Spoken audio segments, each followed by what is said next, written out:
I were some little birdie, well, I'd never make my nest on the ground. I'd make my nest in my pretty one's breast, and I never ever would come down. No, I never ever would come down.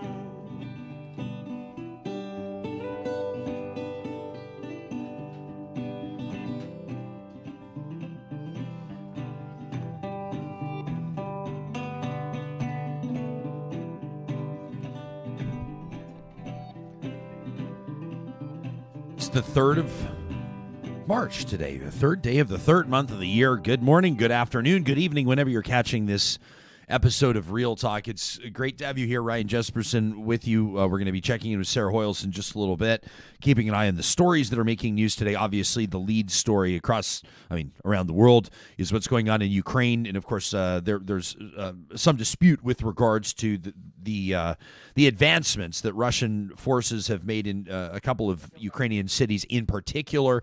We're keeping an eye on those, and we'll keep you updated. Of course, this is a fluid situation that changes day to day, and we want to make sure that you're always up to speed. Other things happening in Canada, including a look coming up on this show on the upcoming Conservative leadership race. We're going to know by September 10th who the new leader is of the Conservative Party of Canada. Charest says he's in the mix.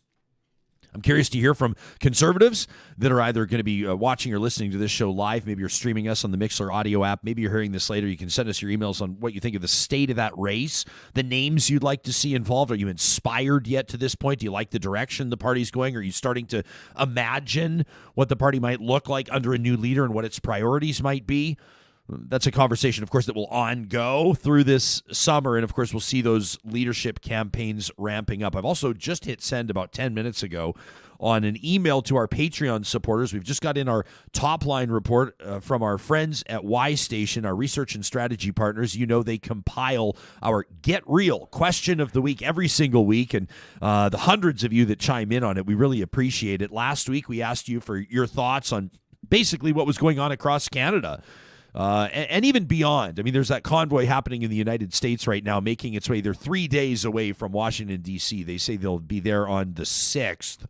But with regards to how protests were managed in Ottawa, how protests were managed at Coots, at the border blockade, the Ambassador Bridge outside Windsor, etc., you spoke to us en masse. We'll review the results of that question of the week coming up in about 20 minutes' time, approximately. But our Patreon supporters, you do have the full report in your email inbox right now. Thanks to everybody that makes a monthly commitment to the show. It lets us grow what we're doing, and it keeps Real Talk always digging deeper to make stories and our coverage of those stories more meaningful. We also happen to award a pound of coffee. We do that once a month. One of our Patreon supporters, chosen at random, gets a pound of coffee mailed right to them from Yeg Coffee Club. Today it's Jillian Little. So congratulations, Jillian. The randomizer chose you. Last month it was somebody out of Calgary. They said, can we still get our pound of coffee from Yeg Coffee Club shipped to Calgary? We said, you bet you can. We're talking about police and shit lists. That's the casual term for it. In just a second, but let me remind you that this show happens because we have amazing sponsors like our friends at Bitcoin Well. I was just in there yesterday, face-to-face conversation with one of their experts. I'm like, how about what's going on all around us right now? And she goes, yeah, how about it? And we just started to talk about the flow of finance and markets and currencies and, of course, cryptocurrency. And of course, with all of these things happening around the world, whether it's the Emergencies Act being invoked in Canada or the collapse of the Russian ruble, there's a whole bunch of contexts. People are having these conversations. If you have questions, there's no stupid question at Bitcoin Well. Trust me, I've asked a whole bunch of them. They keep assuring me they appreciate the questions. They're happy to take them. You'll find them under the sponsors tab, Bitcoin Well, on our website, ryanjesperson.com. Real Talk starts right now. Here's Ryan Jesperson. All right, we lead off this morning with a story out of our home city of Edmonton. You may have seen this. It's kind of a strange one. It's an unusual story, to be sure. A relatively new city councillor, Michael Janz, He's been a fixture in Edmonton as a school board trustee, and Michael Janz has been in front of people for a long time. Edmontonians know who he is. Not afraid to speak his mind, not afraid to take controversial or unpopular opinions, depending on what your perspective is. But Councillor Janz was the subject, as a matter of fact, of a complaint. A complaint that was submitted to our city's ethics commissioner, the integrity commissioner, rather, by the Edmonton Police Association. Now, this conversation is going to require a couple of quick points of clarification. So when I talk about the Police Association, remember that's the union representing police officers. When I talk about the Edmonton Police Service, the EPS, that's the service. It's like talking about Alberta Health Services versus a nurses union. That would be the difference, okay? So there's going to be some nuance in this conversation. The union didn't like how Councillor Janz was conducting himself online. They didn't like his social media activity. They started talking about, as part of this complaint, this official submission to the Integrity Commissioner, about Councillor Janz's basically support of, quote, known critics of Edmonton Police. Well, that raised eyebrows everywhere, and people started to wonder, are police keeping a list? What's the deal with this? Now, Edmonton Police, by way of its service, the EPS, has issued a statement saying that absolutely, the EPS does not maintain a list of alleged police critics. But it's got people talking. Michael Janz, as mentioned, a councillor, City of Edmonton, agreeing to join us this morning alongside activist and author Bashir Mohamed. It's been a while since I've seen both of your faces, and I appreciate both of you being here today. Councillor Janz, how did this all come about? I mean, essentially, I guess you've been the bee in the bonnet of Edmonton Police since you were elected. What's the deal?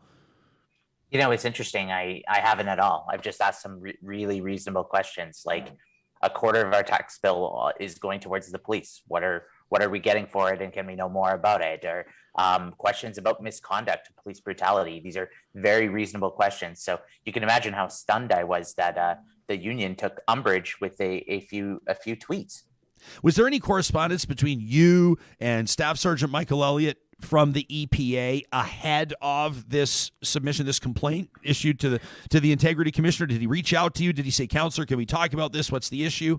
You know, he reached out when I was first elected. I knew him previously because we had a run-in together when I was at the school board when we voted to remove the school police, the police officers from the schools, and he again took umbrage with that and sent a few nasty social media posts of his own at me and other trustees on the school board. So I was well aware of him and his tactics and his positions. I was quite shocked, though, that he would go as far as trying to have me sanctioned and disciplined through our code of conduct process for 24 separate tweets, which were very, very banal and factual in their nature. Okay. Bashir, your connection to this story is kind of an interesting one, and I want to give you plenty of time. Thanks for joining us, by the way. This is bright and early for you, joining us from the West Coast, Victoria, BC.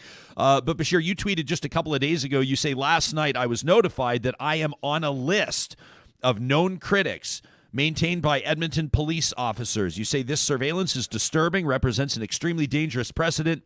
Put simply, our police forces in Alberta are out of control and must be reined in.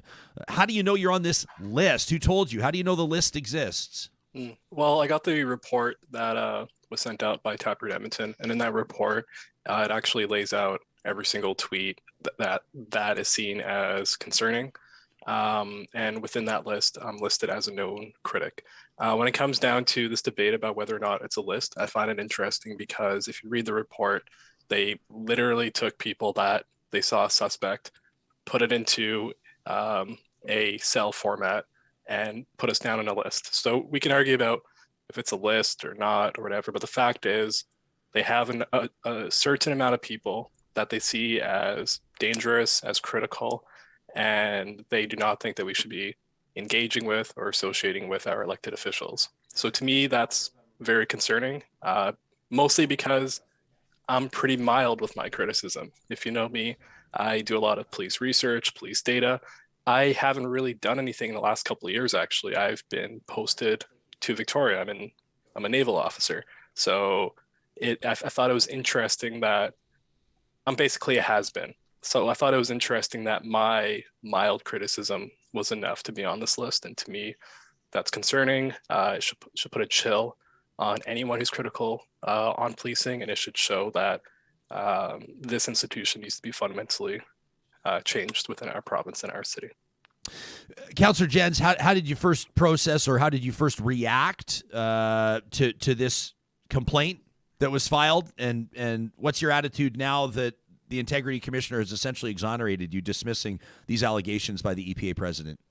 Yeah, I'm really happy that all 24 of their charges were dismissed. I was found that no wrongdoing took place, and I'd be lying if I said it wasn't chilling, Ryan. Like every time, the police filed this complaint and then they messaged it out to their membership, and so all police got notified about this complaint. And I think why it's so concerning and chilling is because it's not about me. It's about, I represent 100,000 Edmontonians in Ward Papasteo who elected me to ask certain questions, to guard the public purse, to guard the outcomes of the city of Edmonton.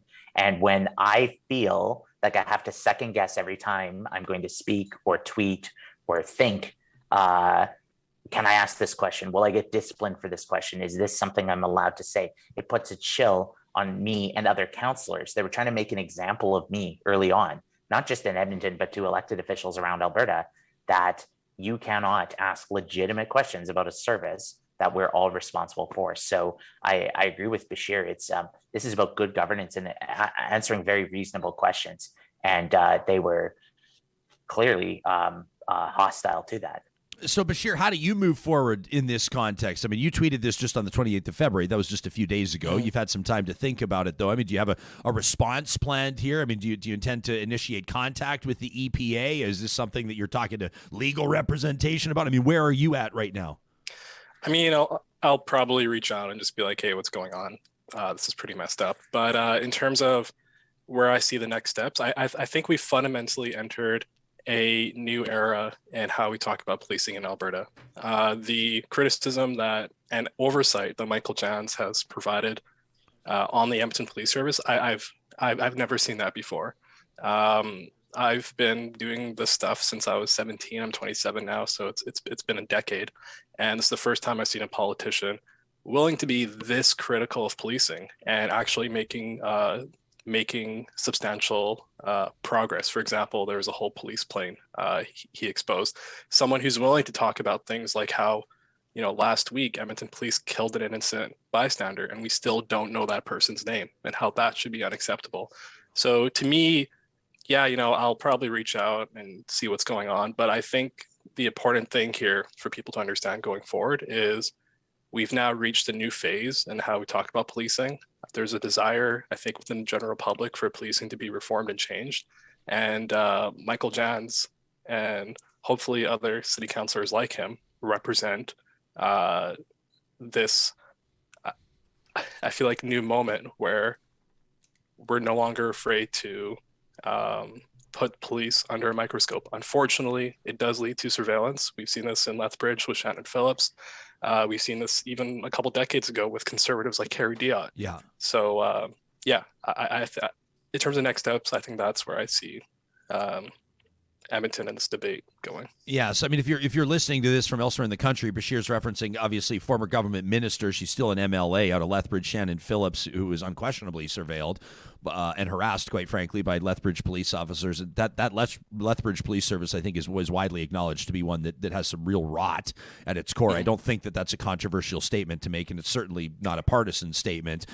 Carrie Diot, I mean, you talk about a chill, Janz. Can I call you Councillor Janz? I've been calling you Janz for 20 years. But that, I mean, in media circles, obviously, he had been critical at that time as a newspaper columnist of the police at the time, and was ultimately they attempted to set him up for a DUI arrest at Overtime Bar. People can it was an astute staffer sitting at the desk in the Edmonton Sun office that heard about what fundamental change looks like. But Councillor Janz, I'm curious to know, this is a relatively new council under a new mayor. There's a new vibe to it. There's quite frankly, to cut to the chase, there's more diversity on council. There's more women on council. There's fresh faces. There's less political experience, which for some people is a very good thing. I'm curious to know how your fellow councillors reacted to, either supported or ignored or were ambiguous about their response to what you're experiencing.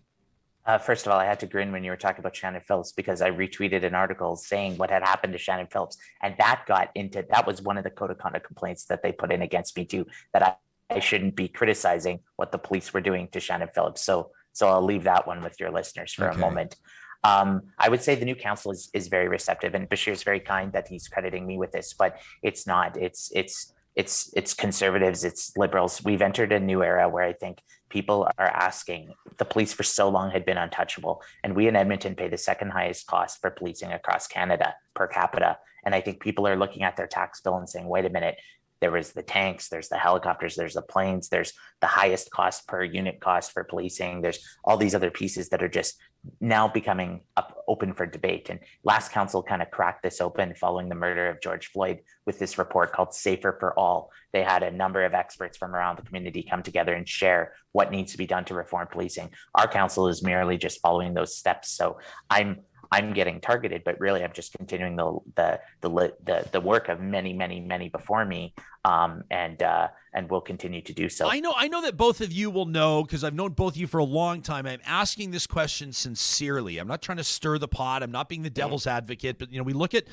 Ottawa, or we look at Coots. I mean, this is fresh in our memory, and a lot of people are saying, the police have an armored vehicle, or the police have whatever, and a lot of me is like, well, yeah.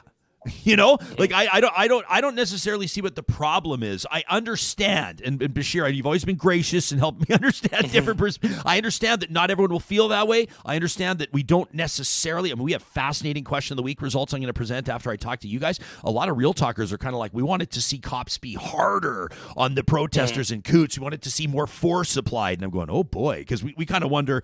Typically, the trend is we want to see less force applied on all protests, right? Black Lives Matter, Indigenous lives, etc., right? We don't want to see more force applied, but I also don't want to see a police service caught on its heels or unable to protect the city or unable to respond to a real threat. So, Bashir, how do you balance that out? I mean, policing that's real life, man. 911 calls come in. They're dealing with real life every single day. So how do we find that balance? Yeah, so this is something that police researchers talk about all the time. Essentially, in the last few decades, there's been mission creep where crime and all that hasn't necessarily spiked dramatically, but police response to public safety issues have spiked. So, for example, SWAT teams were not really called in that much a few decades ago. But even though there hasn't been a spike, we've seen police kind of adopt a more military strategy where, they need armored vehicles to do things that in the past that required 2 officers. Robert Peel created what was called the Peelian Principles of Policing. He helped influence the Metropolitan Police Service over in Europe. And what he said was the police are the public and the public are the police. And that once the police stop appearing like the public, then they lose public legitimacy. And I think we've seen that. Like, think about how an EPS officer looked 20 years ago. Think about how their uniforms looked, how their cars looked, the way they interact with people, and look at them now. Look at their tactics. Last week is a perfect example. How there is a person with a fake weapon, and instead of approaching that situation differently, they fired, and in their line of sight was an apartment window. So I think fundamentally, obviously public safety is important, but we need to start questioning if this force, the highest paid in Alberta, heavily armed with armored vehicles, is really that necessary. We had the chief a few years ago say that 30% of policing is social work. Why not take that 30% away from the budget? Why not immediately put that into an unarmed option that creates real community safety? So in my mind, it's not about, if we take away their toys, that things will be in more chaos. No, this is about creating a better system, creating a better world. And the first step of that is criticism. And the criticism that Michael and myself have done have been very mild. So it shows that by even poking the bear a little bit, it scares this institution. And we should question why it scares this institution, because they have an invested interest in maintaining the system. And I think the public should have a vested interest in changing it and making it better so we can build safer communities. Bashir, I know you've got to go at 10 to 8 Pacific time, so I want to thank you for your time. Thank you for joining us. And I just want to take issue with one thing you said. I don't believe for a split that you say you're a has-been, not a chance. I know what you're up to. You're serving your country now. You're deepening your experience. We got our eyes on you, pal, and I'm looking forward to the next time that we were able to connect in person. Thanks for making time for us from Victoria.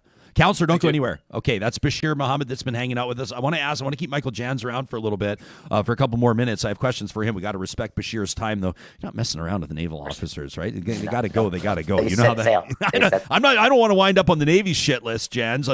There's only room for a few people on that one, I guess. But let me ask you this, Michael. This EPS plane, because you touched on that, and I know that this is people in Edmonton will certainly be interested in this, but I think across the country, people will be. I didn't know the EPS had a plane, a fixed-wing Cessna, 40 years old. I'm going to say on the record, it doesn't particularly bother me, but I want to give the floor to you so you can explain. The Police Association right now, the police have budgeted about $4 million, right, for a new plane. That's the deal. It's been purchased already, as far as I can understand. What's the deal with the plane? Why does it matter if civilians do or do not know about it? What are your concerns around it? And do you believe that they should not be replacing it if they can prove that it's helped them effectively keep the community protected? See, Ryan, all of these questions you've just said are the questions that we should be having as a rigorous public debate, and we're not. I heard about the plane from a constituent when I was door knocking in the election, who said they got the 2 helicopters, they got the airplane, and he was going through and he said, and if you get there, I want you to ask some questions and hold them accountable. So at my first meeting, we happened to have a report on police procurement, and they were talking about how they needed to special order something for the helicopter. And I said, well, why was it a rush? Because you also have the airplane. And then they went on to say, yeah, we actually have an airplane. We're buying a second airplane. And so I was just trying to get a sense of our inventory. I've been in politics for over 11 years. I understand that the identity of an undercover cop is confidential. We obviously all agree on that. But the idea that you could have a secret capital asset was absurd to me. I had never heard that before, and I'd never been told that this plane was a secret. It was a week later, I received a call from someone in the mayor's office who said, you accidentally unearthed this secret plane. So I've actually sent in a request to for an apology or a correction from the chief of police, because they alluded to that I broke in-camera protocols or something, and there was nothing of the sort. It was an innocent question. I mean, Regina's buying a plane; it's public knowledge. Saskatoon has a plane; it's public knowledge. But a lot of other municipalities don't. I could understand why the RCMP need a plane. They're dealing with rural areas and a lot of work. But for this plane to be a secret purchase since the 90s that we had no idea about is it just begs more questions. This is the thing. We're in a democracy. Democracy dies in darkness. We need scrutiny over our budgets. We need scrutiny over the expenditures. If there's a defensible reason, let's hear it. But let's also weigh it against the opportunity costs. $4.3 million is just the capital cost of the plane. There's pilots, there's fuel, there's maintenance, there's a hangar, there's all this other stuff. And when I hear from businesses and community members right now, they want beat cops. They want a community constable. They want help dealing with the nuts and bolts issue in their alleyway. So I really worry about that resources are being spent, but are they being spent in the most efficacious way? Fair. And these are the public debates we need to be having. Didn't you just tell us that you voted to take community constables out of schools? So that was different. We need counselors in schools, not the cops. And the cops are not counselors. They are not, psychologists. What are community constables? Well, some of them are doing kind of a disciplinary function. And worse, we learned through this process, some of them were there because they were being parked in the schools because of misbehavior. Was that right? So oh yeah. So the police were taking some cops with really bad records, including some fatalities, and putting them into schools. So it was seen as more of a traditional law and order process. And what's worse is Edmonton was the only place in Canada where the schools were paying half the cost of the program. No other municipality paid for the cops except Edmonton. So not only was it probably the wrong program, but it was certainly the wrong bill. I don't know how to ask this question because it's just, I mean, if we're asking over beers, I would just ask it super casually, but you've kind of established yourself to be candidly as a shit disturber. And I mean, that's always kind of been your thing. You and I have had many back and forths over the years and you like, it takes one to know one, Ryan. Well, I mean, you know what it's like for somebody to try and get you fired, and I'm a shit disturber too. And you and I have actually completely disagreed on a bunch of things. Like we won't even talk about like the Mayfair golf course and, just Edmonton's River Valley and stuff like that. Like we don't have time to get into it. But some other time over beers we can get into it.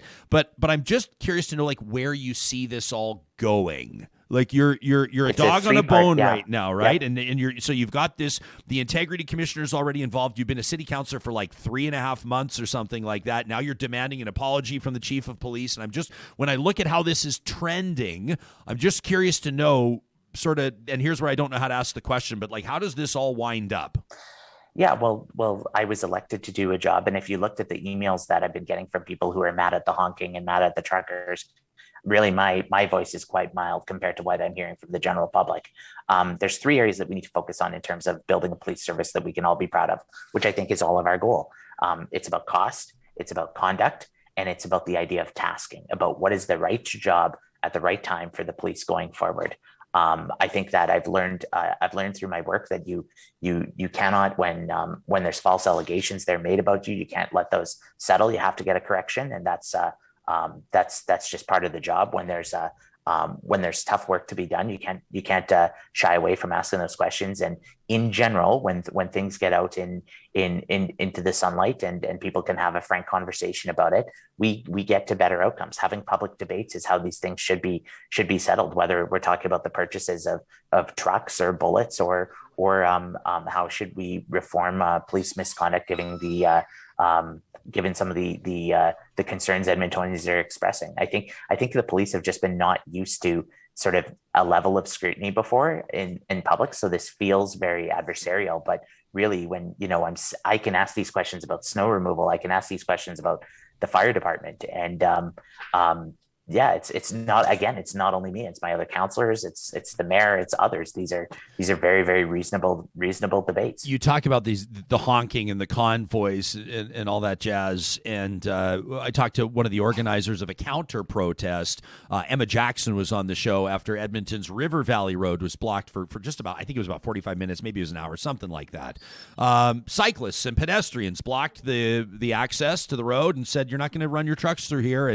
And we talked about it on the show. Edmonton Police taking an interesting position on that one as well. You were there handing out Rice Krispie squares. I was not. I was biking past. Yeah. I was at the high level diner, and I ran into the protesters. They had been displaced by the police coming up the hill. And I had Rice Krispie squares in my kit on my bike. Okay, so I'm glad. Would you like Rice Krispie squares? Okay, because I appreciate the clarification, because people said never to me, saw the protest. People say to me, you hear, Councillor Janz is down there handing out Rice Krispie squares at the protest, and they're going, and these are people that don't have a personal problem with you, but they go, I've got really strong feelings about elected officials showing up and supporting this type of thing. So, okay, but this is your version of this. Let's hear your version of the story then. Would it have been a mistake for you? Would you ever show up to the demonstration handing out treats? I show up to everything if it's happening in my ward. Or access points into my ward. So you're saying it would not be a mistake had you done it either way. And I'm going to obey the law, Ryan. But I mean, would I bike along the River Valley Road and go and look and see what's happening? Do I go to Pride Corner and see the young people standing up against the street preachers? Do I go to the rally at the legislature? Of course, it is my job as a councillor to be where the people are and to observe. I'm not going to get in there and get arrested, but I'm going to observe, and I'm going to listen, and I'm going to learn, and I'm going to engage. That's the job of any elected official. We've got to let you go. I know you've got stuff to get to, but I have to ask you about Edmonton essentially getting frozen out. I mean, I'm not entirely accurate, but for the most part, the theme of the provincial budget, Edmonton took a few lashings, didn't really get much of what Edmonton was hoping for. What's your response?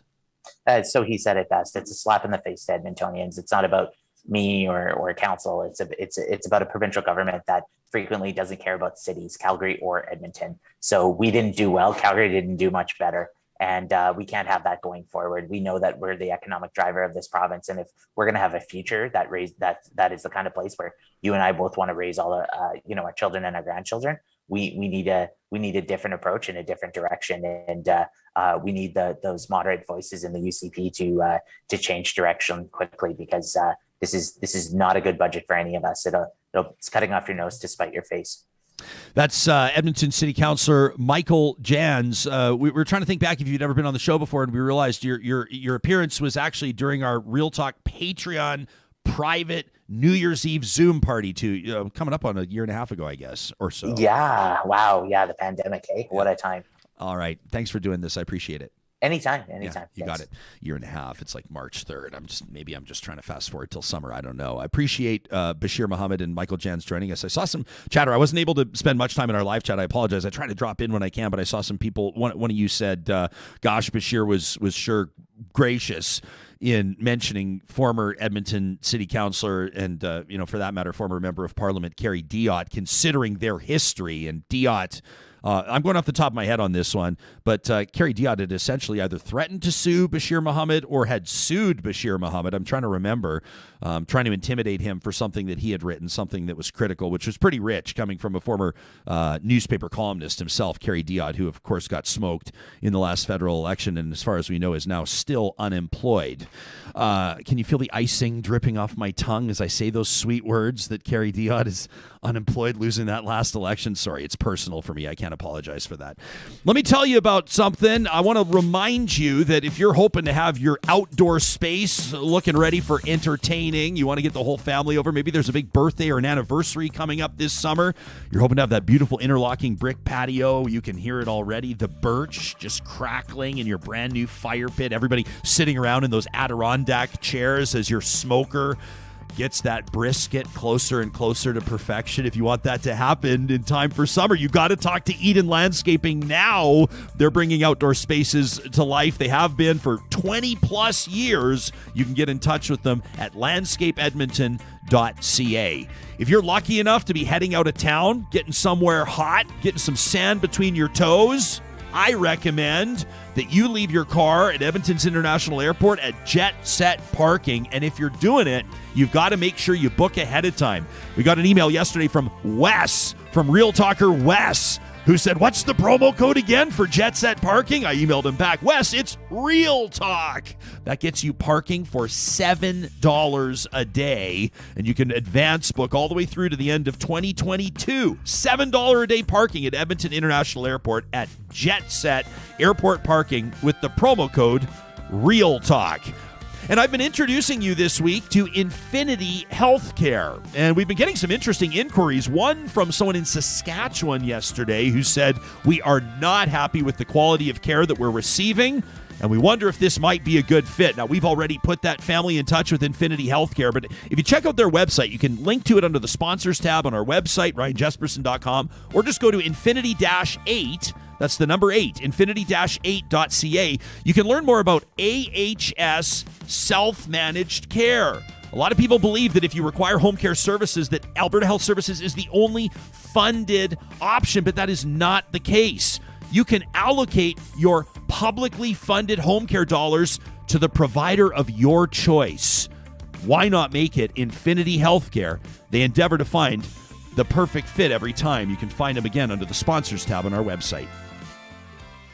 Well, every week, our research and strategy partners at Y Station put out our Get Real Question of the Week. This week, by the way, it's up at ryanjesperson.com. You just click on Connect, and then Question of the Week, and we're asking you how you feel about Russia's invasion of Ukraine, most particularly about the world's response to it, including Canada's, and where you see this conflict going. We'd love to see over 1,000 of you chime in on that. I appreciate the hundreds of you that already have. We'll leave it open until Sunday at 3 o'clock Mountain, 5 o'clock Eastern, but why not take care of it today? It takes about 2 minutes to do. Last week's question, we asked you about the news going on all around us, across the country, from coast to coast to coast. Let's get into the results.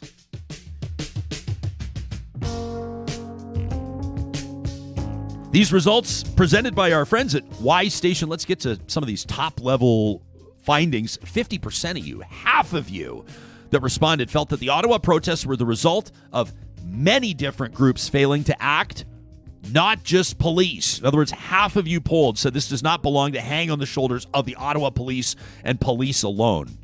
Here's another interesting result from our poll last week. 72% of those surveyed, more than 7 in 10, felt that when it came to Edmonton's demonstration, the one we just talked about with Janz, and then some of the other convoy-related activities downtown, law enforcement in Edmonton needed to take a firmer stance in dealing with convoy protesters. 72%, that's a big majority.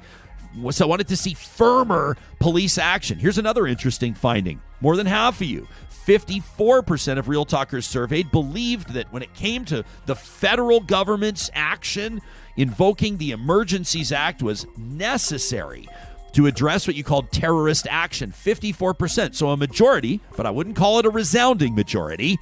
And here's another interesting point. 84, now there's a resounding majority, 84% of Real Talkers surveyed believe that the Ottawa Police's work to clear the capital was a well-executed operation. In other words, once police got to the point of clearing out the federal capital, that then the police did a good job. So that's some interesting insight. Our Patreon supporters, those of you that make a contribution every month to help us grow what we're doing here, you have the full top-line report. They're oftentimes 20 pages long in your email inboxes, and you'll find those. We sent those out this morning. We asked you, in your opinion, what was the most notable moment of the last month? The Freedom Convoy, the Ottawa occupation, and the border occupations, Coots and the Ambassador Bridge. One of you said what's most notable is the actual numbers of people who were on the overpasses and the highways as this thing started.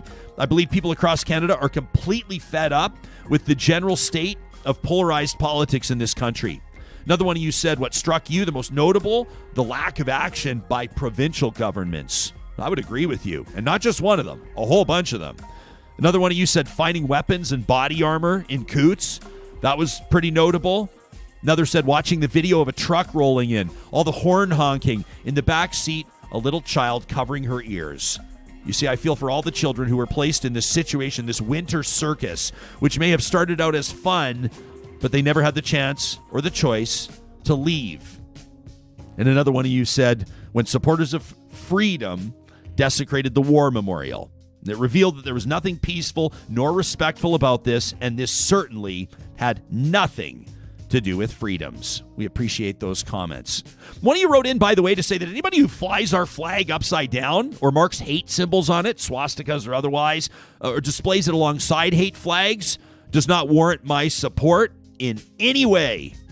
And another one of you said, with regards to coverage and conversation about this, and this is a fair point, an interesting one, allowing a tiny percentage of the population to take up a big percentage of media focus isn't right. And when the media stops doing it, then this tiny percentage increases the drama and the danger to guarantee that they get that attention. They're a bunch of big babies screaming freedom, but providing nothing worthwhile. You can have your say every week with our question of the week, again, at ryanjesperson.com under the Connect link. It's presented by our friends at Y Station. We're going to get to our roundtable. We're talking personal health and wellness today. We wanted to do this. I know that everybody's feeling a lot of stress. I told you I was so honored to host yesterday before Real Talk. We got up bright and early.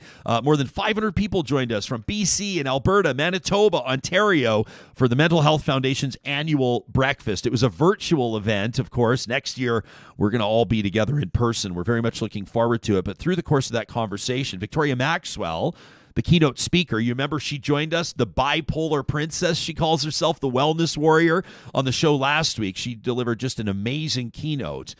And she touched on the fact that 40% of us, almost half of us, 40% of Canadians report feeling ongoing adverse mental health impacts due to this pandemic. And so we're going to talk to three experts in just a moment on how to eat well and sleep well and sweat well. Personal health and wellness coming up in just a moment. I wanted to read this email from Carmen. I ran an unofficial, unscientific Twitter poll earlier this week asking you whether or not, despite the fact that mask mandates either have been lifted or will be lifted in your communities, Ontario, Alberta, everybody's talking about these mandates being lifted this week, whether or not you'll continue to wear a mask. And a lot of you said it depends. About 20% of you said it depends. About 60% of respondents said, yeah, I think I'm going to keep wearing a mask for now. I think it was about 12% of you that said, I think I'm done with the mask. And of course, unscientific and unofficial. But it prompted this email from Carmen, who says, I've been thinking of something that Jespo said on the show, and I think he made maybe a great argument for continuing to mask in all public places, even when it's not mandated. Carmen says, when discussing that Twitter mask poll, the unofficial one, Ryan mused that some people might only wear masks in public in situation-specific type conversations, like if you're around someone who's immunocompromised. And Carmen says, well, that's just the thing about public spaces, is how are you going to know when that is? Sure, in a hospital or a seniors care facility, then obviously that may be a no-brainer. But are you going to ask every single person at the grocery store if they're at risk, and then decide whether or not you're going to pull out the mask? Are you going to poll everybody in the barber shop or the pharmacy or the coffee shop on your way to work? If they would potentially be hospitalized or even die if you are unaware and spreading COVID? Or should these people have to self-identify their medical history in every public place they enter? Or maybe these people are just not welcome in society anymore, so the rest of us can breathe easy. Like wearing a mask is all that difficult, says Carmen. It's literally the bare minimum we can do as a compassionate and caring community to get the best of all worlds, to get us back to some normalcy with a base layer of protection for all of us. Science tells us that masks work best when we all wear them. So I'm going to continue wearing my mask when I'm out in public as an act of compassion for my neighbors. I don't know if the person next to me is going through something, but my mask is not going to affect my day-to-day life in the least. And I'm heartened to see that so many real talkers will as well. That's my 2 cents. That from Carmen. Appreciate your 2 cents. I appreciate somebody using the word heartened in an email, because we get enough these days that say disheartened, and so I appreciated that. You can let me know what you think. I mean, I know that some of you, we try to envision these conversations. I talked about Eden landscaping, the Adirondack chairs around the campfire. Someday, one day, friends, we'll have a big rip-roaring real talk bonfire, and we can all stand around it. We can all talk about these types of things. And I guarantee around that bonfire, somebody would say, yeah, but people have been immunocompromised for years. Immunocompromised reality for many people has been their life journey. And these people have taken steps or done things necessary to protect themselves. Pre-COVID, before everybody was wearing masks, before everybody had these, there were other things, other illnesses, other diseases that could strike somebody that could be a real problem. And these people have had to be careful. Can I give you one example? It's been one of my great joys and my great honors through the course of my career to donate my time to cystic fibrosis fundraisers in honor of a dear friend of mine who, when we were pre-teens, were told that she wouldn't see 18. And then when she did, we were told she may not see 25, and then she did, and then maybe not 30, and then now she's in her early 40s, and she's relatively healthy. And for us, that's been a journey. But what's really broken my heart is that when I've hosted events and fundraisers for cystic fibrosis, kids with CF have not been able to attend. And if there's been one, a 6 or an 8 or a 10 or a 12 or an 18-year-old, a remarkable young person, a courageous young person that's been there to speak, they've not been able to be with their peers, other young kids with CF, because they can't play too closely together in case one of them's sick and they all get sick, right? It's been a heartbreaking reality that these events for these young people, the young people have not been able to all be there. So to get the thought focused again, that immunocompromised reality has been a thing for people for a long time. Now, whoever's saying this around the fire at the Real Talk bonfire is going to offer all these qualifiers and say, I'm not trying to be a jerk. I'm not trying to say that it's not my problem. I'm not trying to say that, it's survival of the fittest. And they're going to have to offer all these caveats. But at some point, that is going to be a reality, right? Not everybody's going to wear masks until there's no longer any individual that is experiencing an immunocompromised life. So where do you make that decision? Where do you cross that bridge? When do you take that step? Public policy or personal or otherwise? It's an uncomfortable conversation because you feel insensitive even putting it out there. I feel it right now. I worry how I'm coming across. But that's the real talk of it. I appreciate Carmen's email. Where do you land on this? I guarantee somebody with CF might write in now. We'd love to hear from you, to talk at ryanjesperson.com, and we'll get to more of your emails as the days and the weeks unfold. Our personal health and wellness roundtable coming up in just a second. Let me remind you what's coming up at Friesen Brothers, in particular in our home city of Edmonton. Can you believe that we're coming up on the 1-year birthday, the first birthday of Friesen Brothers' flagship store in South Edmonton, the Rabbit Hill location? If you've taken my word for it and you've gone to check out this store, everybody always comes up to me, big wide eyes, and you say, I finally got down to Friesen Brothers. And I went, yeah, so what do you think? And everybody goes, well, geez. It's not really just a grocery store. It's so much more. And that Rabbit Hill location has certainly raised the bar. Their first birthday celebration goes this Saturday, March 5th. They've got a grill giveaway. They've got a free tasting of Alberta beef birthday tort. Friesen Brothers has nailed that tort with their classic family recipe. Great deals, balloons for the kids, and more. You can find out all the details of their first birthday celebration at friesen.ca. StGeekDodge.com. And congratulations from our team to theirs. St. Albert and Sherwood Dodge want us to remind you that you're not going to find a better selection of Jeeps in the province of Alberta than you will at Sherwood and St. Albert Dodge. And here's the thing, even if you're from outside the province, you can browse their selection online to see what they're offering, what they've got available right now, what your trade might look like, how they'd value that trade and how that would factor into the transaction. Keep in mind, these two dealerships can share inventory, which means you're always going to have the best selection of Jeep, the brand most trusted when it comes to 4x4s since 1941. And I also wanted to remind you that Park Power has that promo code. I know that for a lot of people, I'm seeing this on Twitter, I'm seeing it on Instagram, people are talking about their utilities bill that are through the roof. I told you about my friend Hannah. She tweeted last week, her utilities bill is usually about $450. It was $900. Park Power gives you the option to fix your rate, to lock it in. And on average right now, the word directly from the CEO of Park Power is that their fixed rate is at about half of what people are currently paying on variable rates for different providers. You can compare electricity, natural gas, and internet rates at parkpower.ca. And don't forget, the promo code 2022-RealTalk gets you $70 off your first bill. Well, diet, sleep, and exercise. That's what everybody says. That's the conventional wisdom. It's no secret. If you want to pursue a healthy life, if you want to improve your state of being, it all starts with diet, sleep, and exercise, right? We thought that we'd take a break from the heartbreaking, the discouraging, the demoralizing news cycle and focus on how we can better our 2022, how we can pursue personal wellness. And I'm thrilled that these three experts have agreed to join us. Dr. Jonathan Charest is the director of Athlete Sleep Services and is a behavioral sleep medicine specialist at the Center for Sleep at the University of Calgary. Graham Doody is a retired firefighter. He is a national and world champion rower. He's a personal trainer and a coach. And I have a date with him every Tuesday. Graham Doody is my personal trainer. And Heather Reid is a registered dietitian based out of Lloydminster, working with Revive Wellness. She's got accreditation in nutrition, a degree from the University of Alberta, and is a certified diabetes educator. To the three of you, thanks so much for making time for us. Dr. Charest, a sleep scientist. That sounds fascinating to me. I'd love to I feel like I want to show up to the sleep center right now and get under that duvet and the futon and just knock out for about 8 hours. Is it a normal state of being to always feel tired? Do most people feel that way?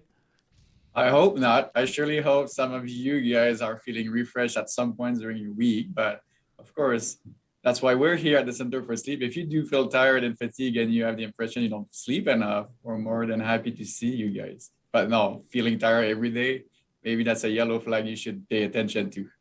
Yeah, that's fair. And I feel like it's kind of an obvious statement. And I wonder if maybe the three of you are going to be gently providing us some pretty obvious advice right now, because I think the fact of the matter is we know oftentimes why we're not feeling our best. We know we need to eat better. We know we need to work up a sweat. I mean, Graham, you tell me this every week. What is it for most people? Is it a question of priorities? I mean, how do most people slip outside of that pursuit of personal wellness? Just got to start here, Ryan. My head's not fitting in the screen very well. No, you look great, pal. You look good on our end, so don't worry about it. Okay, awesome. I think it's just life is really busy. So for most people, you wake up and from the moment the alarm clock goes, or it's get ready for work, grab your coffee, package the kids up, ensure that everything's taken care of. Off to work for 9 hours, come home, do dinner. I think it gets squeezed out. And it's a lot more difficult than people realize. Heather, is it the same thing with how we eat or even why we eat, the emotional angles of eating, the times when we eat? It's so easy to slip out of what we know is the best way to fuel our bodies. Yeah, it's so easy. When it comes down to it, we all know, fruits and vegetables, whole grains, drinking water are what make us feel good. It decreases chronic disease. But yet 80% of the population aren't hitting those targets. And it's interesting because when we start to feel fatigued, when we're not feeling right, is food the first thing we look at. And it's often not till much later on the scale that we actually go and think like, what did I have for breakfast today? What did I have for lunch? And how am I actually fueling myself? I'm not surprised at all that our YouTube live chat is already firing up, and I want to officially invite the Real Talkers that are joining us live this morning, whether you're watching on YouTube or live streaming us on the Mixlr audio app. You can either use our hashtag RealTalkRJ or pop into our live chat to ask your questions. I want to put these in front of our three experts, and I want to encourage you, our experts, to feel free to build off what each other's saying. You don't have to wait for me to ask you a question. Please feel free to jump in on sleep right away. I mean, Michelle says, I need sleep advice. Falling asleep sometimes is an issue for me, but I've been waking up before 6 for weeks now, despite the fact my alarm's not even gone off. She says, I am so tired. Lisa, meantime, says, my bedtime habits suck. And to be honest, I just haven't put in the work to fix them. Doctor, can you help us out? Can you get us on the right track here? What do good bedtime habits look like? The timing will be everything, but as everything here in life with nutrition and physical activity, biological rhythm are balanced with routine. So having a bedtime that is always around the same hour, so 10, 11, midnight, and a wake time that is always around the same hour, 6, 7, 8, will help balance your rhythm, and that will help also build on your eating routine, your physical activity routine. And all these three factors, so sleep, nutrition, and physical activity, are what they constitute the three pillars of mental health and physical health.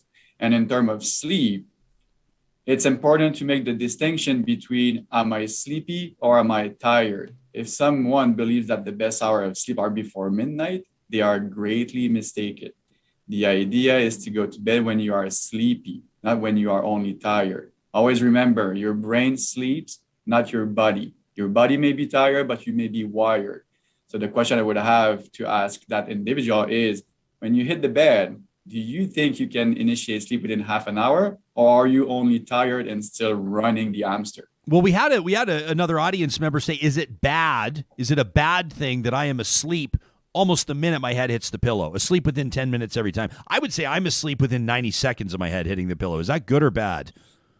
Well, it depends. Again, if there is no daytime consequences or no daytime complaint, well, you're a gifted sleeper, so take that for granted.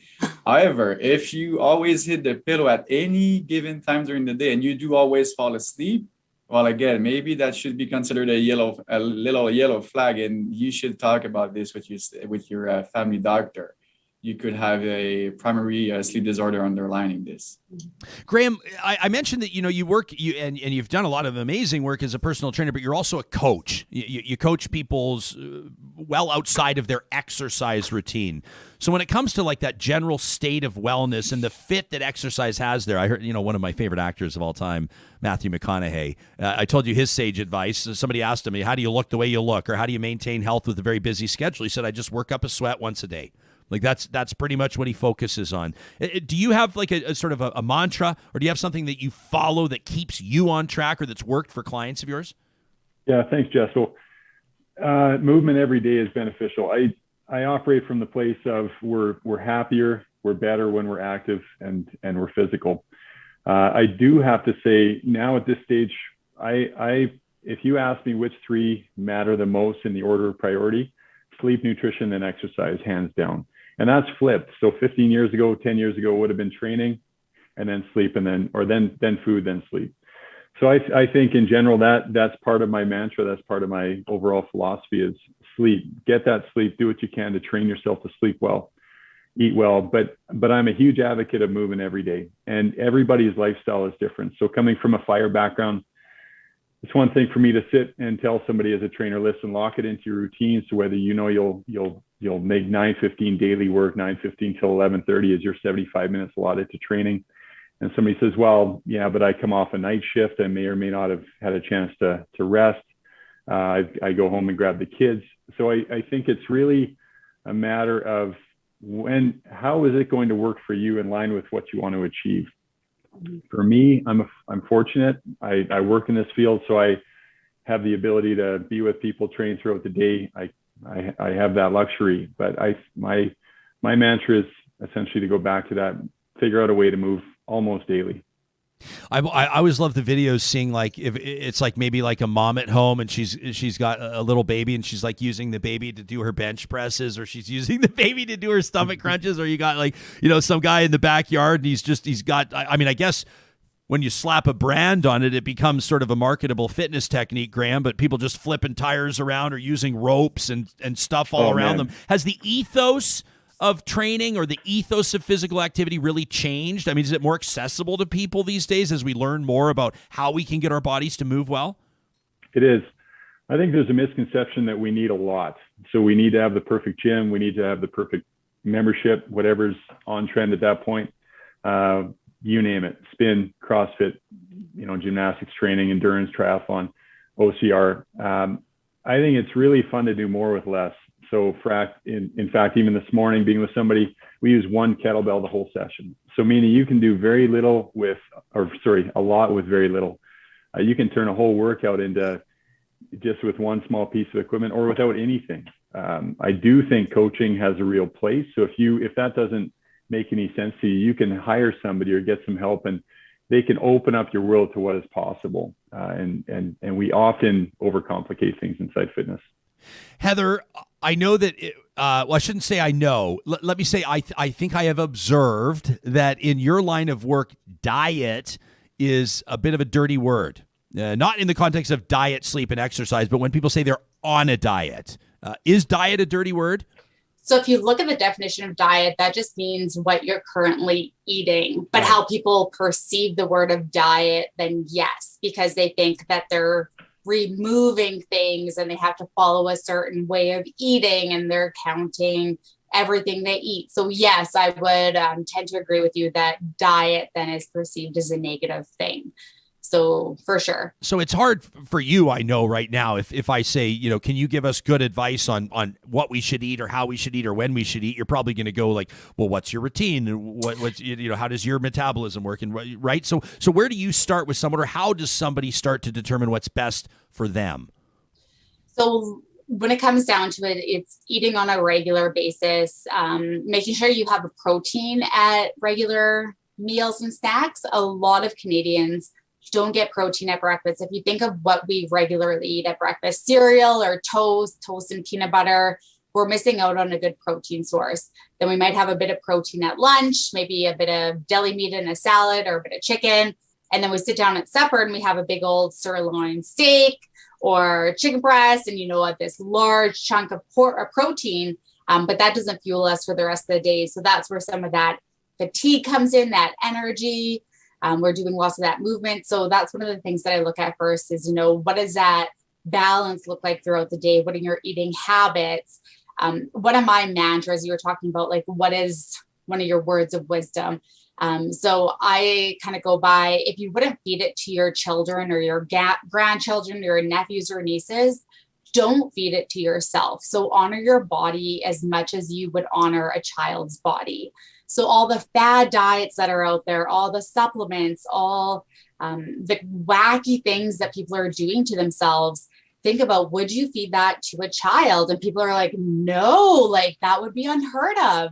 So I said, why are you doing that to yourself? Like lots of those supplements aren't tested, third-party tested. They just put them out there and people are taking them. But would you feed that to your child? Well, hell no, like that would be crazy. So trust and honor your body as much as you would do that to a child. And then we look at hydration right away. And then, of course, we look at mental wellness. So that's one thing. I'm glad that Jonathan touched on that mental wellness. It's such a huge factor in this kind of whole body health, and then sleep and fitness. So that's kind of the easy way of saying it. But yeah, everyone's so individual. And then I really like to honor someone's hunger and fullness. But that's not easy to do because so many people have moved away from that because they're used to following a structured diet. And then we look at no healthy or unhealthy foods. Just don't feel guilty unless you've stolen their food or else you're eating out of the garbage. And if you're doing either of those things, then we need to talk because something else is going on in life. So there shouldn't be guilt perceived around eating. It's fueling our body. So let's take a better look at that. I know that I know that there should be no guilt around eating, which is why Graham is not going to give me hell when I confess that I had a dilly bar last night at 11:30 as I was watching the news. but I also worked up it wasn't 3. But I worked up a sweat, and it wasn't 3 of them. No, it wasn't. So my question, Ryan, would be though: were you physiologically hungry at that time? I was. Okay, well that's good. Or else, but my second question would be: were you sitting on the couch watching Netflix in your like regular spot, and that was just a habit? So when you're night snacking, I suggest that you go to the table, you shut off all electronics. It's you and the snack. There's no distractions, and that's going to actually let you know if it's true hunger, because that's boring. Okay. So it's you and the snack. There's nothing else. And that lets you know if you're actually hungry and when you're full. Because as soon as we sit on the couch, we have TV that's just numbing us. We don't know if we're hungry or full. So you said, yes, I'm hungry, but there's so much distraction that are you actually hungry? Because that's kind of Pavlov's law. You sit down, you turn on the TV, all of a sudden you start thinking, man, I'm hungry. But that's your body kind of tricking you, saying, at this time when I'm doing this, I typically eat. So I should start to get hungry. So stop shaking that leash saying I need to go for a walk. Doody, I know you want to jump in right now. Yeah, thanks, Jess. Well, I love it. I'm just listening. Honestly, I'm happy to be here. Well, because I just feel, because I know that you're not a judgmental guy. You're actually the opposite of it, which is why I feel comfortable with you. But I could just tell, because you've got this sort of demure smile on your face as Heather's talking, and Heather, of course, she knows she's a pro. Of course, she sees right through me, and she knows that even though I've got room, as we say to our 6-year-old, I've got room in my tummy for the dilly bar. If I were to shut everything down and go sit at the table, and then I probably wouldn't be eating it, right? And there's nothing wrong with dilly bars, and I'm going to tell you where you should buy your dilly bars in just a second. But sure. But Graham, I can you've got this kind of smile on your face, and I'd love to pick your brain. Yeah. What's making you smile? Well, I actually pictured you having a dilly bar in your hot tub. Yeah. Oh. What's really going on? Well, I'm just trying to protect the visuals for everybody here. We didn't get too specific. I think this is fantastic, and I really respect that professionals coming from a science background. So it's so nice to listen to a nutritionist, so nice to have a sleep expert. I think that in wanting to give the audience, to give the Real Talk community something, it's really important, in my opinion, too. You know, Ryan, you're a sport guy, and this is really applicable to a lot of people out there. So when I sit down with somebody and we have an initial, is this a good fit on both ends? It's an appreciation for what kind of activity we like doing. And that's really important. So I should say too, you blew my credentials up a little bit higher than I deserve. So I am an indoor rower, and that's a key component, because I don't want Canadian nationals. Oh, sure. You're not going, man, I've never heard of this guy. Okay, fair enough. And I came second, so I wasn't the world champion. But I do appreciate it. But sorry, second in the world. Yeah, I don't even know why I mentioned it. I mean, who isn't second in the world at something, right? Second doesn't mean much, but my face is disappearing off my screen. But I will say, there we go. We'll take you full screen, Graham, so then you don't have to worry about it. Fellas, take him full screen. There you go. I'm back, but yeah.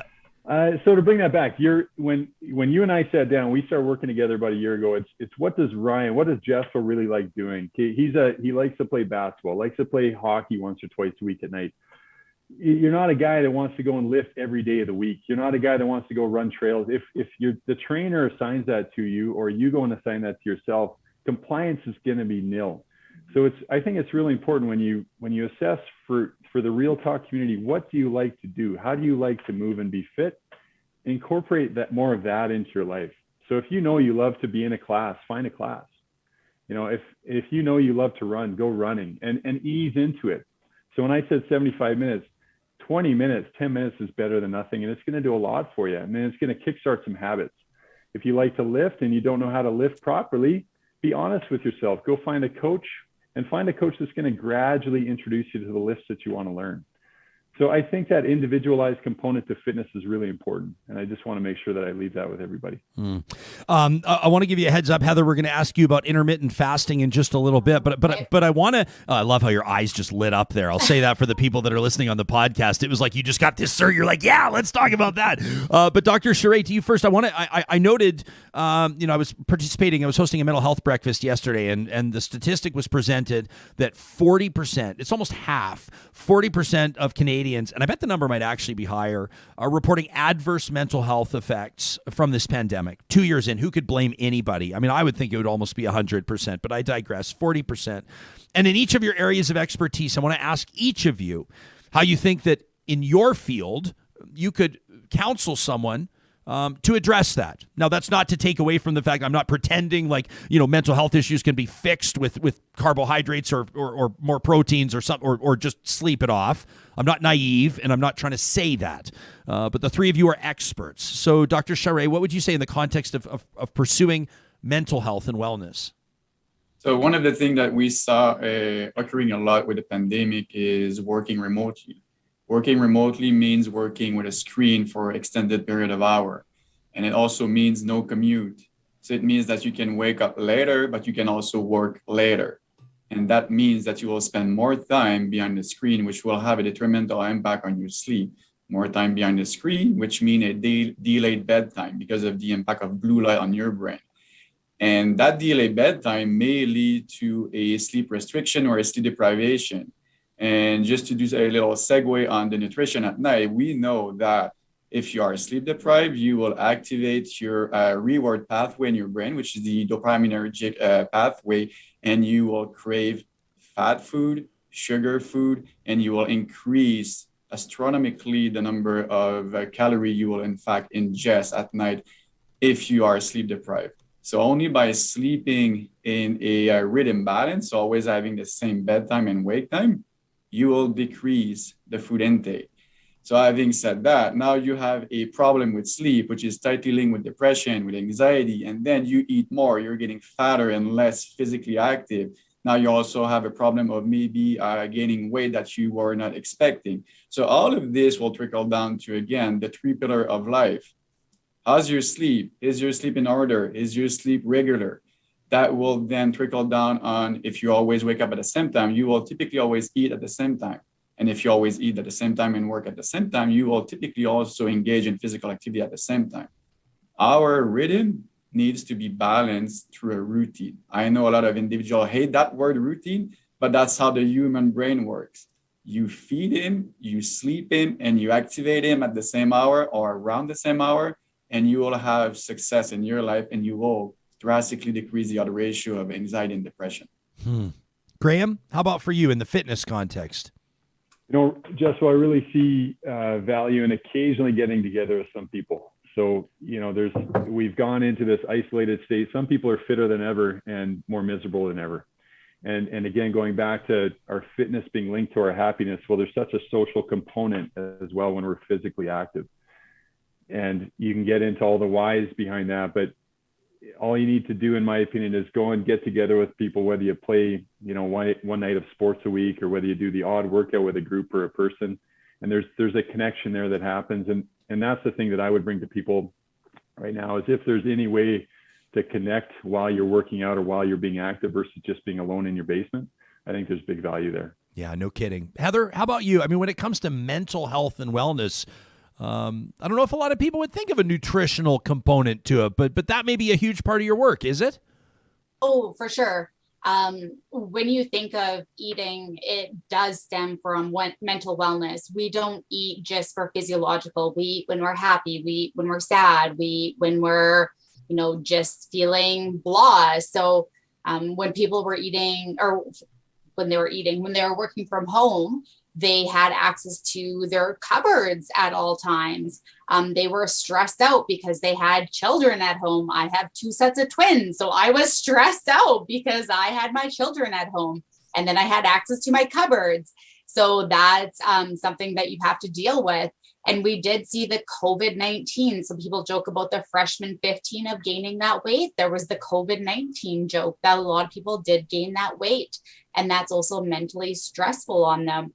So we did see a lot of mental anguish, and then nutrition related. And like Jonathan said, when sleep habits are out, I was actually just reading a paper, under 6 hours of sleep can decrease metabolism by 8%, which on someone like me could cause me to gain 12 pounds a year without even realizing it. Plus, if I was to eat an extra 100 calories a day, which could be an extra banana on top of what I need, I can gain an extra 10 pounds a year. So right there, I gained 22 pounds with just sleeping less than 6 hours a night and eating an extra 100 calories. And all of a sudden, I'm 22 pounds heavier without changing really anything. And I'm like, what did I do? And I'm frustrated. And then I go and snack more because I'm an emotional eater, and that adds up more. So there's definitely a mental wellness link. And we have to get to the root cause of why do you have these behaviors around food? It's not just eat better, eat an apple. That's not what I do at all. Heather, did you say you have 2 sets of twins? Yes. And actually, I want to commend you for your work in CF, because we have 2 girls that have a rare mutation of CF. So thank you for what you do. Wow. Thank you for sharing that. Can we veer off topic for a second? Can I? Yeah. Can I ask you? So that's an immunocompromised reality. Yeah. How is your family? How are the girls? What's your position on masks? How are you? What are you doing? So we actually ended up moving out to a farm to be away from the city and in a smaller community. So they have really small classes, and we've kind of been a little more distant from COVID. Our oldest set is in grade 2, youngest is in kindergarten. And it's a scary time. Like at first it was a really scary time when we realized it was a lung issue, and it was terrifying.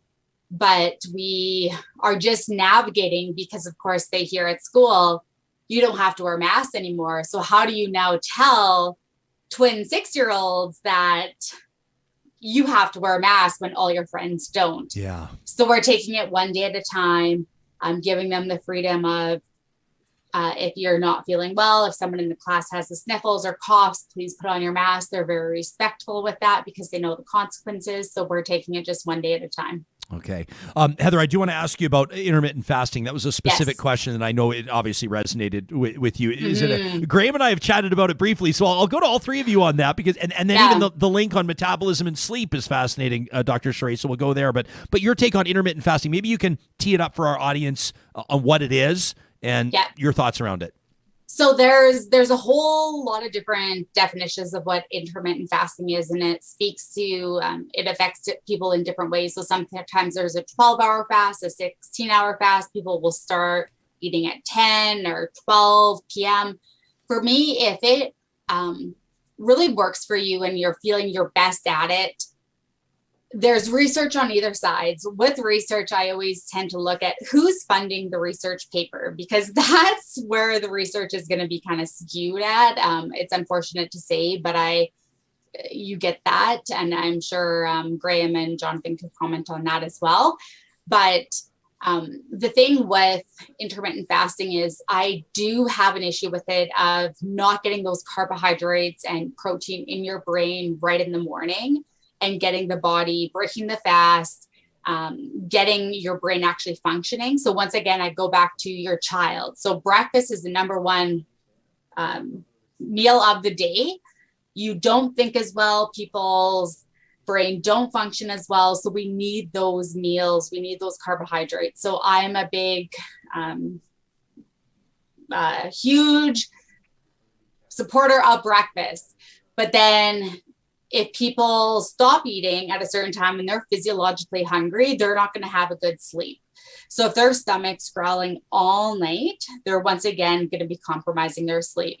So intermittent fasting is not my favorite, but at the same time, if someone comes into me saying, I love intermittent fasting, it's the only thing that works for me, I feel my best at it, I'm going to work with them and see if maybe we can tweak it slightly to get the best health for them. So that's my way of doing it. I'm never going to come, if someone comes to me and say, I feel the best with it, I'm going to try to work with them and see if maybe we can just make it a little more nutritionally balanced for them. Graham, do you have a specific position on it? I do, and thanks for asking. And I really do want to recognize my position. I'm trained through precision nutrition, so that's far different than a registered dietitian. So I have a limited scope as a nutrition coach. I think intermittent fasting, we've talked, Ryan, it has its place from what I've seen. I'm an advocate of, if something isn't harmful, we can run small experiments on ourselves. Mm-hmm. And we can do a test, retest. And by that, I mean, and we should give it sufficient time to unfold. So, 4-week minimum. What happens over 8 weeks? I think it's a strategy, not a panacea. And by that, I mean, it does not work for everybody. I think that in the case of, if somebody obviously doesn't tolerate carbohydrate well, and I'm an advocate of a balanced diet, whole food diet, as mentioned, in the right proportion. So meaning I eat carbohydrate, I eat fat, I eat protein. I think that if you have a shift worker that finds himself at 2 a.m. reaching for chocolate bars in the hospital because there's no other food there, sometimes a diet where there's set guidelines, or a firefighter, okay, we're going to shut down eating at 10 p.m. We're going to start eating, or say 6 p.m. after your last meal. We're going to start again at 6 a.m. That could be a way to prevent snacking throughout the night that starts to wreak havoc with blood sugar levels, energy spikes, and everything that follows. So I think there's a place. I think if somebody is trying to lose some body fat, I've seen great results in my clients through that strategy. And I think we fall into this trap of calling time restricted feeding fasting, and it's not. I think we're restricting our intake to certain times of the day, but fasting, we start to look at 24-hour windows, 48, 72, and so forth. So I think we need to be clear on the language around what intermittent fasting is. I think too, if you're training, it's really important to recognize if you're jumping into a CrossFit class or a spin class and your intensity goes to the roof within 7 minutes of you stepping into that class. I think if you're trying to subsist on a diet that's 80%, 70 to 80% fat, as you'd find in sometimes a more keto-based diet, I think we're going to be in for a shock, because what's fueling that energy or that output is carbohydrate. So I think we have to be really careful. And my stance, without rambling on too long here, Jespo, is that guidance helps. Mm-hmm. So seek out a professional to help you ease into it. Of course, yeah, of course. So the unfortunate thing with that is when they get hungry at that time, and they're physiologically hungry. So that's when it comes back to what is driving your hunger. Is it physiological hunger? Is it boredom? Is it stress? But if it's physiological hunger and they're able to determine what it is, and you don't honor that, you start to lose and trust your sensations of hunger. And then you're not honoring your hunger. So that's the thing. If you can honor hunger and fullness, that's the best way to be able to eat. So if it's 2 a.m. in the morning and they're physiologically hungry, and I see you're shaking your head, so I'm interested to see what you're going to say. But if they have a shift that runs, and shift workers so I have a colleague who specializes in shift workers. So she has done so much into this, and I wish she was here to speak to that. But there are certain peaks that you don't want to be eating because it is going to disrupt that circadian rhythm. But that's my only issue with intermittent fasting, because it does disrupt that hunger and fullness. And then you stop actually trusting it. And that is the truest way that we can eat without following any sort of don't eat this, these are bad, these are good. Oh man, can I jump in? Yeah, please. Yeah, Jess, so I really like this. There's a concept when you talk about intuitive eating, and it's really confusing because, and I think what you say where honor your hunger, it gets really confusing for us because everything is palatable now. And it becomes tricky to know, am I just tired? Am I stressed? Yeah. Do I need this food? Why am I grabbing a Rice Krispie bar instead of, a nice meal that you prepare that has a balance of your macronutrients, has some vegetables, a protein source, carbohydrates.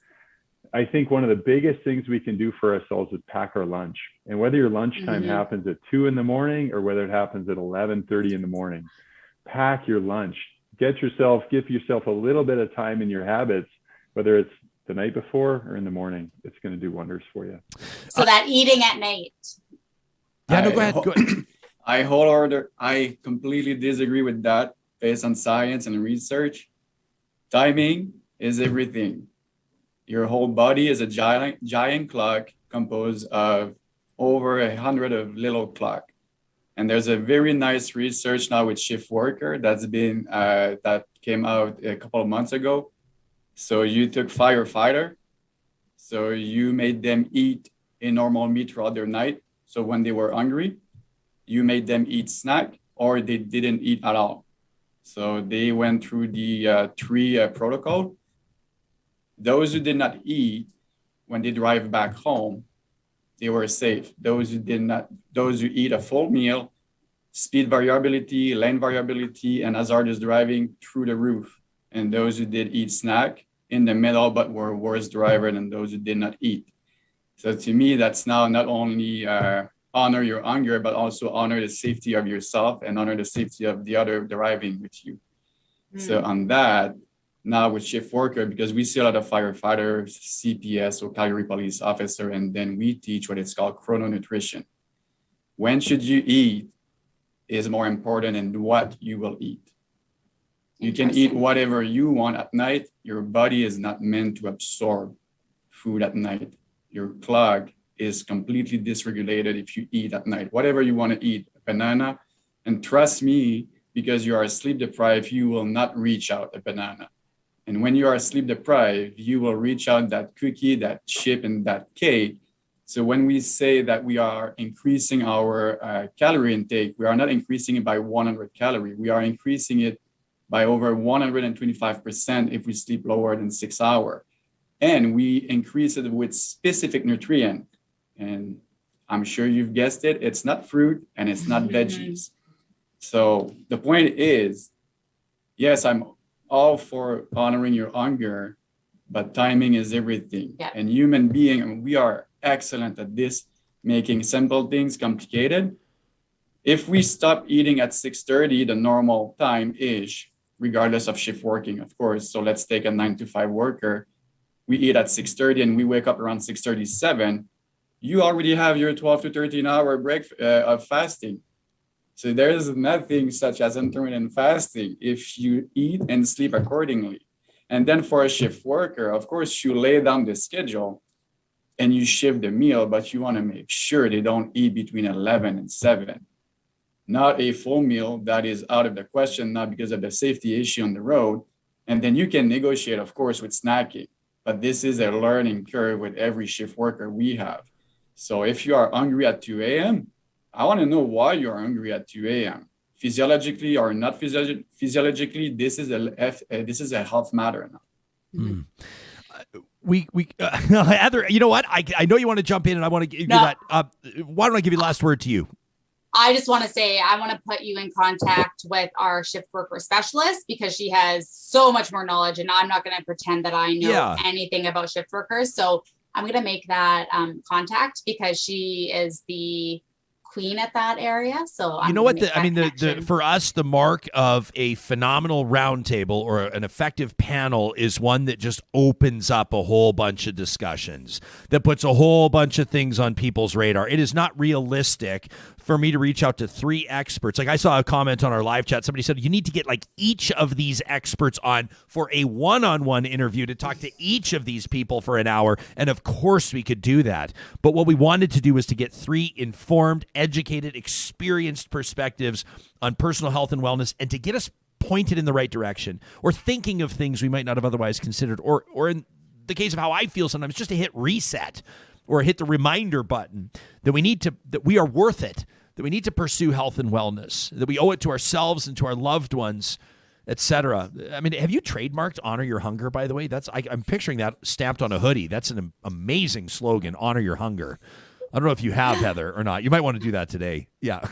But to the three of you, I'm so grateful for this. You can check out what Graham does at grahamdoody.com. Don't you dare come after my Tuesday time slot, Real Talkers. But if you want to learn more about what Graham's doing, that's where you can find him. Thanks, you can find out Dr. Jonathan Charest's work and more of what he's doing at centerforsleep.com. That's where he's working as a sleep scientist. And, of course, Heather Reid. Are you on the Saskatchewan or Alberta side, Heather? Now we have a farm on the Saskatchewan side, but I'm registered in both sides. Okay, there you go. Out of the border city, out of Lloydminster, a registered dietitian at revivewellness.ca. To the three of you, much respect, and thank you so much for doing this.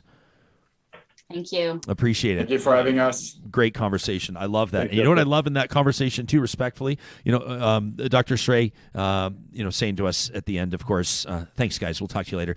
Says, he goes, you know what? I totally disagree about that. He goes, I don't totally agree with that. Let's talk. I love that. With the panel, it's like, okay, let's get into it, right? All these three, they know what they're talking about and different perspectives, different opinions, and of course, a lot going on in the live chat as well. I saw some talk about disordered eating. I saw some of you talking about snoring, CPAP machines. I mean, man, oh man. I hope that this has enlightened you in some way and got you on the right track if that's what, would have been the positive or the beneficial outcome for you. In a different sense, I mean, maybe you're feeling like it's your career that could use a kickstarter. Maybe it's your personal education. Let me tell you about this. If you have dreams of building the next innovative product or solving a world problem, don't you dare do anything to squash those dreams. Why not get yourself on the right track with Nate's J.R. Shaw School of Business? This is where you can lead change, grow community, and transform business. This is one of Canada's leading polytechnic business educators, experts in helping you, empowering you to harness your inner talent, to build your skills, to feed your curiosity. You've got the ideas, they've got the experts. You've got the talent, they've got the connections. You can specialize in accounting or data analytics or management or marketing or HR.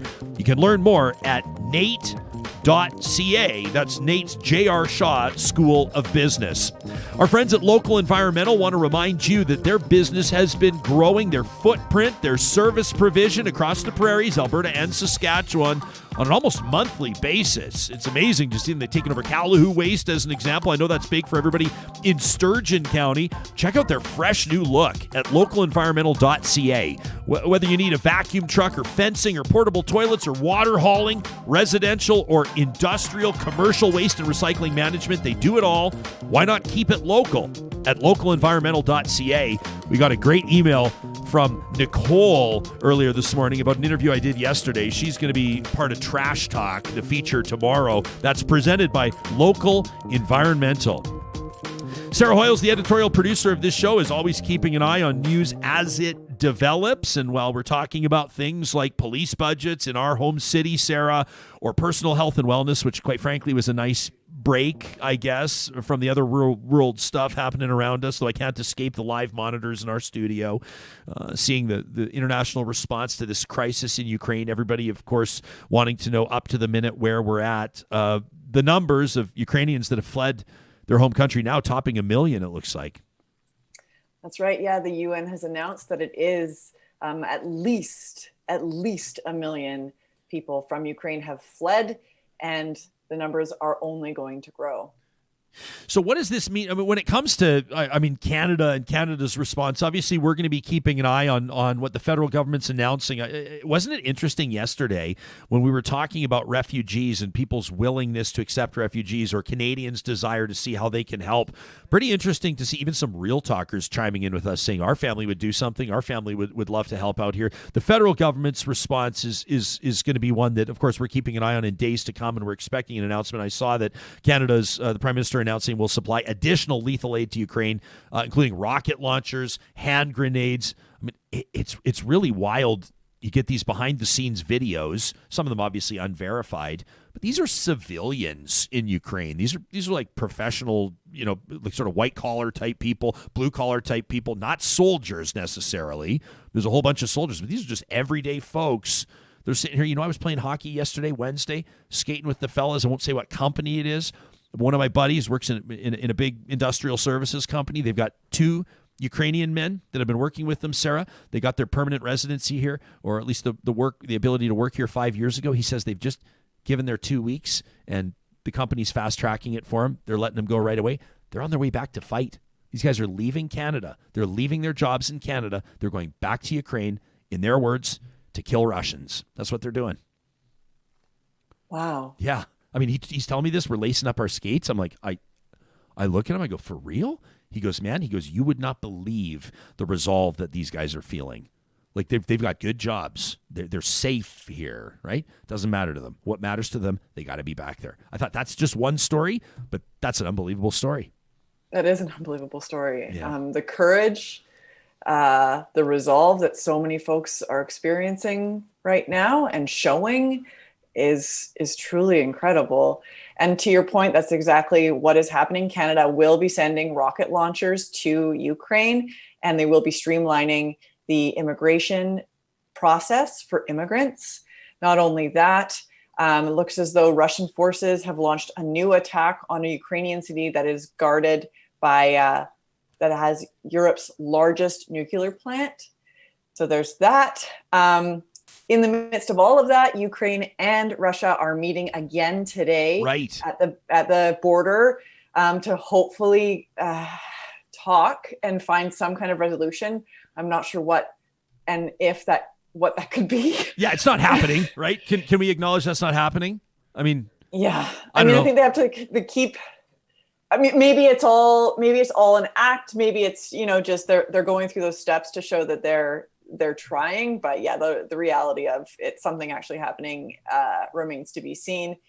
The other piece is that there's talk that Russian troops have gained control of Kherson, but the Ukrainians are saying, no, not the case. We are still in control of that. So this is a city, this is a port city, a vital port city in the southern part of Ukraine, about 300,000 people that we're talking correct. about there. Yeah. Okay. Yeah. So, information warfare is definitely in the mix here, whether it's the meeting between the two different countries or whether it's, where the troops are, what movements are happening, and what kind of success each are having. Yeah, we're going to feature on this show. I want to let people know, initiatives that are happening. Canadians leading these initiatives to either raise funds or to provide supports or whatever the case may be. And that includes a group of firefighters. We'll be talking about those in days to come. I want to let you know, if you're a regular listener to this podcast or viewer on YouTube, that we are going to, of course, our coverage of this will continue with a whole bunch of different angles. And a lot of times, Sarah, as you know, that's fueled by responses from the audience, people reaching out and saying, are you aware of this? Is this on your radar? Talk@ryanjesperson.com is where you can do that. We won't talk about Jean Charest and the Conservative leadership right now. We can talk about that in the days and weeks to come. September 10th is when we'll find out who's going to lead Canada's Conservatives forward. But let's take a quick look. Sarah, what's going on? Tamara Lich is what was essentially one of the big organizers, essentially the fundraiser, or the one that at least kicked it off on this convoy. And she's behind bars. She's been detained right now, denied bail as she prepares to face charges. And I've seen some people speaking out in her defense, including Brian Jean, former Alberta politician who's about to be an Alberta politician again. That by-election coming up, right, in Fort McMurray. He says he's going to try to knock off Jason Kenney as premier from within the party. That's a whole other conversation. But Brian Jean's kind of stepping up yesterday. He says, regardless of how you feel about this convoy, it's totally inappropriate that she's being held indefinitely and being transported in leg shackles. I don't know if you saw that. People are going, what's exactly Brian Jean's play here? I think it's kind of a curious one. I guess he's trying to outright wing Jason Kenney, and maybe that's the flank he's going to pursue to try to take leadership of the party. But let's keep this about Tamara Lich for now. What's the story here? She doesn't yet know when her trial begins. What's the deal? So her bail was denied, and that happened. She was arrested on the 17th of February, denied bail on February 22nd. She appealed, saying that the judge was biased against her. So then they're in the midst of that review of that bail decision. And so the new judge said he will come back with a decision on Monday afternoon. So next week, that is the 7th of March is when that will be. And I mean, the whole point of her remaining in custody is the idea that they believe that she will reoffend, meaning she'll help to organize more occupations and encourage others to take illegal action. So I don't know. Yeah, I'm not sure what Brian Jean's going after on that one. Yeah, I know. I just saw it yesterday. So here it is. He posts a link to his Facebook page. People can check it out. You can see him on Twitter at Brian Jean AB. He says, you may dislike everything about the convoy, but you should still be worried about this. Canada does not hold non-violent people in jail indefinitely before trials for non-violent crimes. And then he references journalist David Aiken. Aiken reporting on March 2nd, that was yesterday, that Tamara Litch, about to take the stand, says her feet are shackled, making it difficult for her to move. The judge asks that the shackles be removed, and then goes on to say, Brian Jean, leg shackles, in all caps. He says, in 10 years of criminal law, including bail hearings for serious violent offenses, I can't remember an accused ever appearing at a bail hearing in shackles. So, I guess in a way, I kind of agree with Brian Jean in a way, Hoyles, that shackles seems a little much, to be honest. But I guess if you, I'm not a legal expert, but that's never stopped us before. If I can say humbly, leg shackles seems like a little much. But also, if you say the organizer of an insurrection that talked about hanging the prime minister and organized to overthrow the duly elected government appeared in leg shackles, I might go, yeah, sounds about right. So I guess I'm of two minds there. If I was 6 beers in with Brian Jean, I'd probably be like, I know what you mean, buddy. Leg shackles seems like a little much. But if I was like on the record, speaking on a national politics show, I'd probably say, well, maybe it fits the bill. I don't know. I'm not sure how I feel about that. But it strikes me as a bit of a weird play by Brian Jean. I mean, we're focusing on leg shackles, but are we losing focus on what really is happening, which is precisely what you talked about helping to organize an insurrection and hopefully, trying to overthrow the government. Yeah. So I don't know what the criteria is for when leg shackles are used. I don't know what's happening behind the scenes. I'm not sure if she's being resistant in any way. So I don't know what's happening. I'm not sure when leg shackles are warranted. I'm not sure if it's a personal choice by the folks that are transporting her that day. That's such a great point too. Is that a personal choice? That's such a great point too. It's kind of like the idea of the perp walk, right? Where like people are always like, how do news outlets know when to have their cameras rolling when the van, the police van, by the way, somebody sent us an email a while ago, said you guys shouldn't be saying paddy wagon, by the way. I didn't even, that wasn't on my radar. Apparently paddy wagon is offensive, I think, to Irish people. So police van, we will say moving forward. But how do news outlets always know? Well, it's because they get a tip from the cops that say we're going to take this alleged murderer or this alleged armed robber or this alleged child molester, and we're going to have him in cuffs, and we're going to walk him from the van into the door, and we'll be there in half an hour. And if you want the shot, then go get the shot. And so I wonder if leg shackles is the same thing. Is it subjective? That's a really interesting point. I'd be curious to know. Sarah, we'll continue to keep an eye on the stories that are making news. I want to remind you, you have an opportunity right now to power your organization and power your employees. You have a chance to future-proof your skill sets through Power Ed at Athabasca University, and that includes their certification on AI ethics. That's artificial intelligence ethics, an emerging area. You'll be on the innovative, cutting edge, focused on informing a better, more ethical approach to the design and use of AI technologies, a response to many of the harms that we're seeing arise as a result of what you might say is AI gone wrong. If you're intrigued by ethics in artificial intelligence, there are huge implications here and a lot of opportunities. I encourage you to check out the certification at athabascau.ca. It's a Power Ed initiative. The ethics certification covers the essentials of what you need to know. Check out powered.athabascau.ca. Kubi Energy is providing solar energy solutions to power your life, and I really want to hammer home this blog on their website at kubienergy.ca. Detailed information and articles on solar energy systems, including the grants and the improvement programs and the rebates that are in place. Your solar energy plan could be here sooner than you think. You could spend less than you're prepared to. Your budget could benefit by getting a free quote today and tapping into the expertise at kubienergy.ca. And also, all this talk about dilly bars, if it's got you thinking about dilly bars, or DQ ice cream sandwiches, or blizzards, or the Stack Burger collection, my personal recommendation, the loaded steakhouse Stack Burger this week with the onion ring and the bacon. You can make it a triple. I mean, if you deserve it, and why not head to the Dairy Queens of Northwest Edmonton and Sherwood Park? You'll find them in Palisades, Nemeo, Newcastle, Westmount, and Baseline Road. That's the Dairy Queens of Northwest Edmonton and Sherwood Park.